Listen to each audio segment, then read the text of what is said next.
अस्सलामु अलैकुम वरहमतुल्लाहि वबरकातुहू। मोहतरम नाज़रीन, उम्मीद है आप सब खैरियत से होंगे। काफ़ी दिनों से इस चैनल पर कोई वीडियो अपलोड नहीं हुई है, लिहाजा बहुत मुद्दत के बाद आज मैंने ये सोचा कुछ नई चीज़ शुरू की जाए। तो आज से मैंने नहमीर की शुरुआत इस चैनल पर कर रहा हूँ। इंशाअल्लाह सबक थोड़ा थोड़ा रोज़ आया करेगा। आप ज़रूर देखा कीजिए और इस नाचीज़ के लिए भी दुआ किया कीजिए। नहमीर को पढ़ने से पहले साहिब किताब के बारे में कुछ गुफ्तगू कर लेते हैं। तो चलिए शुरू करते हैं।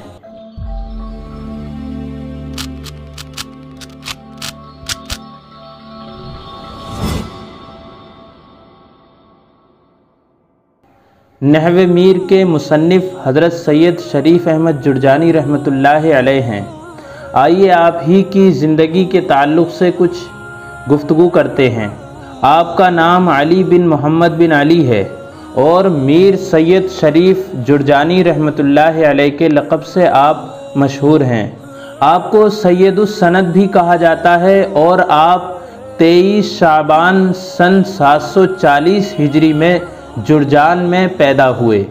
बचपन ही से आपको अरबी ज़ुबान में बहुत लगाव था और आपने थोड़ी सी उम्र में ही अरबी ज़ुबान में महारत हासिल कर ली थी। यहाँ तक कि काफ़िया की शरह वाफ़िया पर भी आपने बचपन ही में हवाशी लिखे हैं। यहाँ तक कि सर्फ़ और नहव की जो छोटी छोटी किताबें हैं आपने उनको बचपन ही में लिख डाला था, जो फ़ारसी ज़ुबान में दौरे हाजिर के अंदर पढ़ी जाती हैं, जैसे कि नहमीर। आपके मुअल्लफ़ात में मुस्तकिल तसानीफ़ तो कम हैं, अलबत्ता आपने दीगर किताबों के हवाशी बहुत लिखे हैं और हवाशी के बारे में भी आपका तर्ज़ इम्तियाज़ी है। तो बहरहाल ये मुख्तसर सा तारुफ़ मीर सैयद शरीफ अहमद जुरजानी रहमतुल्लाहि अलैह का था। अब आप जुड़े रहिएगा, इंशाअल्लाह कल से हम नहमीर शुरू करेंगे।